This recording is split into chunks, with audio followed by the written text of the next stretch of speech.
like we took care of homeless men. That's really where the lesson was. Yeah. You know, Oakland Street homeless men, you know, you got your winos, you got your crackheads, you got your junkies, you got your maniacs, you know? Yeah. Right. And that's where I learned about God, was to treat these men with the respect they deserve as children of God, because man, they're all messed up, but you know, that doesn't mean I'm better than them. Well, you know? Right. I think that not feeling sorry for those people really helps in you to really help them, you know? Mm-hmm. Yeah. I would develop a rapport with them. Yeah. You know? Right. And to the point where I knew their names, you know? Whereas before, the old me, they would have just been invisible people to me. You know? Yeah. Sure. You just, to most people, they are. Yeah. Yeah. You step over them, you step around them. Mm-hmm.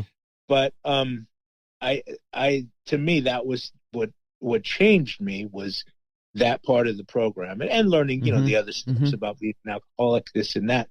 But it was, you know, I don't get up and preach, but it was me coming to God, coming to Christ, that changed my heart. And the thing is, you know, I don't go, like I told you, I don't go around judging people, this and that. And in the comedy community, you have a variety of different people, with face, without face. It doesn't matter. Sure. I treat everybody the same. And you know, just, this is what I am. I don't hide the fact of anything. My beliefs, being a drunk for many years, being, you know, grew up, this is who you are. And when you deal with me one-on-one, you know, that's who I am. And to me, that's how you set an example to people. It is, actions. Anybody can say anything, you know, but in your actions, conduct yourself as such, and, you know, live to fight another day if you get it, right? Yeah, keep punching. Right. Yeah, because, you know, especially, you know, this year is so crazy, but I got to tell you, it's insane. It's just a crazy year. But you know, I'm happy to be here to help. You know, that's good. You know, last night somebody reached out to me, an old friend, and he just wanted chop it up a little bit about what he should say to his mother, because his mother's literally dying at the moment of cancer. Yeah. And he was a friend of my sister's. And I just explained to him, you know, when people ask me my advice, I can only give my experience. Okay. You know, I don't think I know everything or anything, really. Seems like the more I learn, the more I realize I don't know anything. Yep. Yeah. That's truth, man. I give him my experience, and I said, you know what you should do? And it's just what I did with my sister. You know, hold her hand, tell her you love her. Yeah. And, just be there. Make a promise to her about yourself that's between you and her. Yeah. And that's that. That's all you can do, you know? And evidently that made him feel better, you know? And because that made me feel good when I did it with my sister. Yeah. Sure. And, and the fact that you're focusing, like your life seems to be focused more outwardly on other people, like you're, instead of treating, because you could, I've met a lot of people that have lost loved ones, including myself. I've lost several, and you could treat it like, hey, this is the day that they passed away, and every year you could use it as an excuse to be like, well, this whole week is get down on yourself. Get down on yourself and all that kind of stuff. But like you're the kind of person, it seems like, man, you're like, well, if I focus on helping some other people, giving them some advice, beautiful, dude. It is. It totally is. That's you know, it's awesome. I will always not take credit for it. I say, well, that's God, you know, but I did the work, you know. I used to be a maniac. I was out there. I was a wild man. I was a single man. I did single man things, you know. Right. And alcohol played a huge part of my life. And, you know, I don't get down on anybody for drinking, but I'm what they call an alcoholic, and I can't drink, you know. Yeah. Because that's just the way it is. Yeah. And, so you never did like the 12-step program, right? Well, yeah, that's what they teach it, right? Okay. They teach it. Okay. As far as like, you know, I got to go to AA and this, I don't do that. Okay. Mm-hmm. I love helping people that come to me. There's a dog. Chelsea. Anyway, she's in her perch. But I literally say this. I like to take what I've learned and be an example through my actions to people who, I liked working with the street, junkies when I was, helping people like that. Like when I lived on the other side over there, I work with being an inspiration to like my younger brother. But as far as like, going to, the fellowships and stuff, I kind of put that behind me because I try to live my life Christ-like. Well, yeah, sure. It seems like you found the best way to do the most you can, I think, it's really on the individual. I never talk bad about anybody, what their program is or what their religion is or any of that. Right. Or, if they have no religion.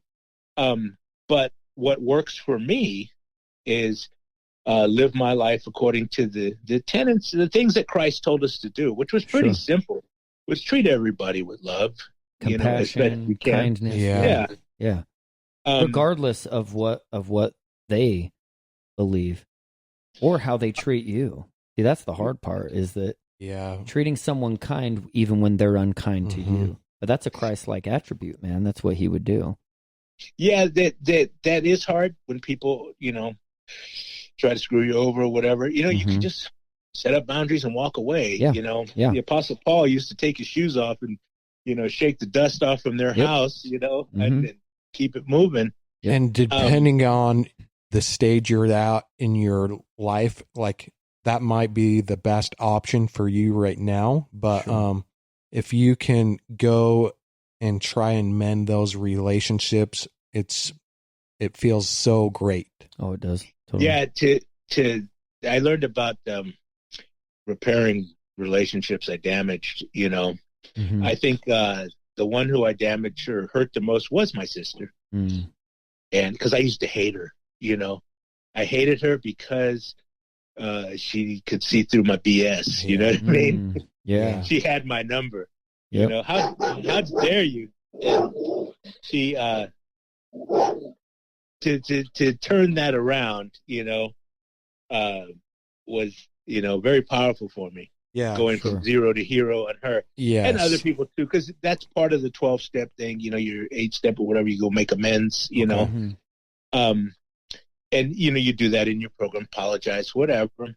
But once you get out in the real world, one of the pastors, a wonderful man named Ben, we talked about when you take the training wheels off, you got to go into a world that, first of all, maybe they didn't screw up your life like you did. Right. You know what I mean? Right. These people have just been grinding it out, and so, you got to find your place. And I still wanted to be a comedian, and comedians perform in places where the booze is flowing. Yeah. Yeah, that's a hard place to be. On my face. Yeah. And do you follow Theo Vaughn? Oh yeah, I know who he is. So Theo Vaughn is a he's recovering alcoholic, and he also used to do like a lot of cocaine. Yeah. And the reason why I brought Theo Vaughn up is because he has a similar, like a really good story of how he got sober. He was supposed to be on the Opie and Anthony show. And he ended up driving around in a taxi cab all night with the taxi driver. And at some point he ended up driving the taxi, and they were doing cocaine all night. And so, somebody was telling me about that. I think my brother Bart was telling me that. I remember that. Yeah. And who was at the Opie and Anthony show with him was Daryl Strawberry. And and he was in good company. Yeah, he used to be like a raging cocaine addict and stuff like that. So it's just interesting how if the right person comes into your life at the right moment, how it can change your whole perspective of life. Yes, for sure. Yeah. Oh, totally.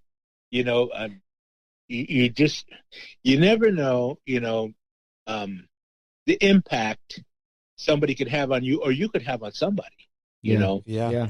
And that's also too for the person that's out there in their addiction.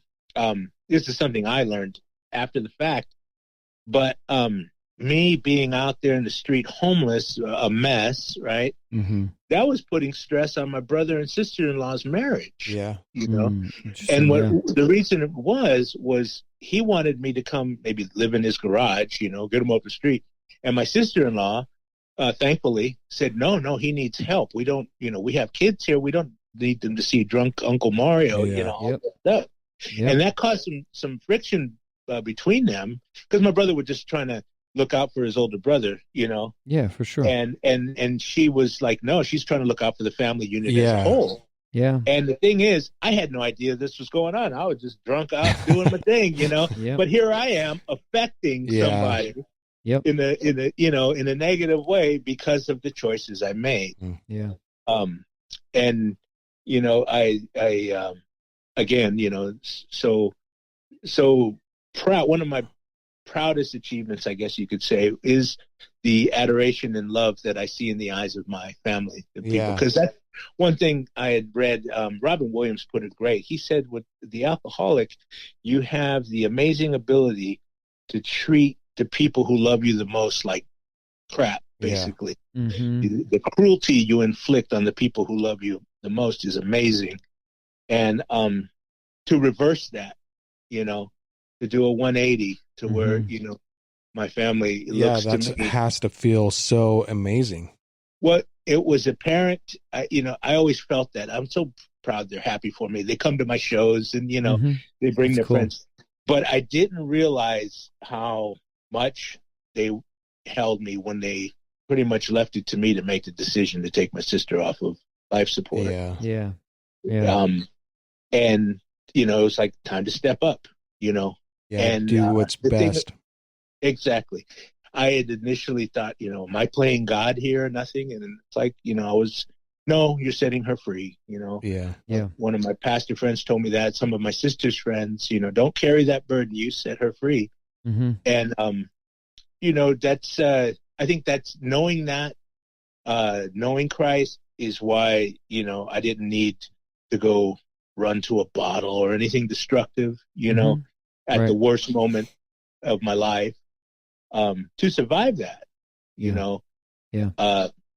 I think that also helped me deal with this crazy year, because 19 was my horrible year as far as, losing somebody, my sister being so young, and, I jokingly tell like my, closest recovery brothers, it's so nice to know that the program actually works, Mm-hmm. Yeah. And, but that's I believe the choice you make when you, surrender yourself to Christ, to God, to, whatever you want to call it, to something better, something bigger than yourself. For sure.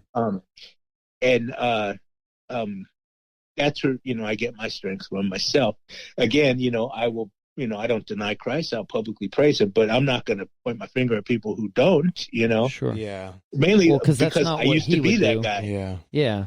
You've been there. I know what it's like. You've been there, and that's not what Christ would do either. No, not at all.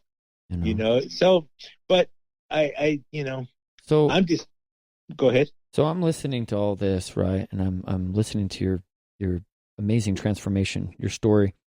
And I relate a lot. I went through alcoholism and other addictions, and I lost my sister. In fact, the day that she died was actually a couple days ago. It was her 10-year anniversary of when she died. And man, there's so many similarities. It was cancer as well. Right. And we watched her, shrivel down to like 90 pounds. And she wasn't a small girl before. And just watching that, same thing, esophagus, she couldn't eat. She was on morphine. I mean, we watched it all. And there was always that hope that she would like pull through. You know what I mean? There's that thing. You're like, we're asking for a miracle, just like let it happen. But you're also just you know that it's inevitable at